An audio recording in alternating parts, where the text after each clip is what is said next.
I was fortunate enough to draw a quota permit for a piece of Florida public hunting land, and here I am with my Florida Osceola. Now, I wasn't able to get the hunt on film, but since we are such a long way from home, we're not going to pluck this turkey and roast him. We're actually going to breast him out.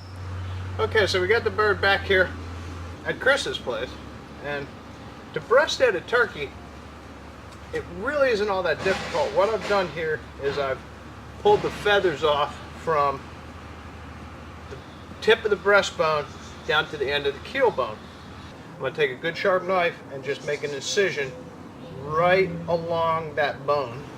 This is going to open the bird up so I can pull this skin back from the meat.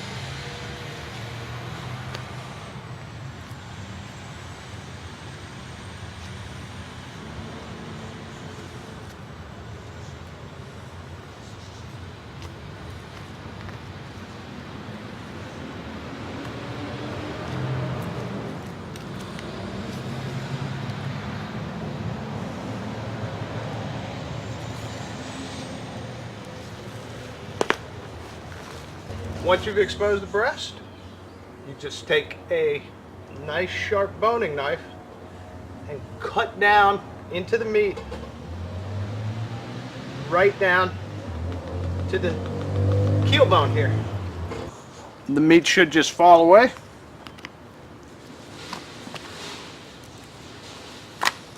Then you just repeat the same process on the opposite side.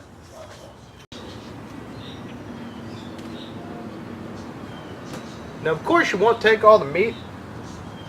There'll always be a few little scraps stuck to the keel bone.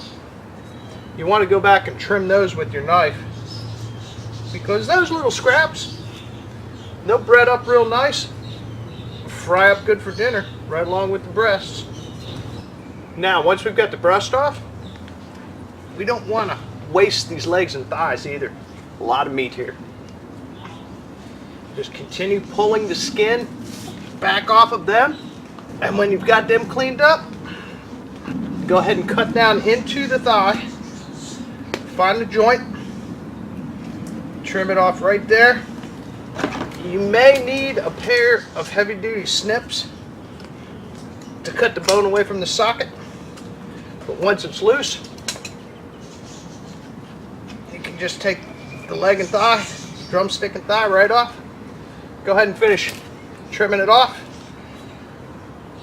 by removing the lower scaly part of the leg with your tin snips.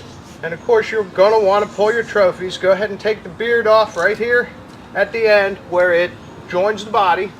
Just snip that off with your shears, and then you can take your tail fan off with a sharp knife. Be careful not to cut into the tips of the tail feathers. If you do that, they'll fall out as the tail fan dries. Now, that's a lot of good eating there, and I've got a great recipe to share with you.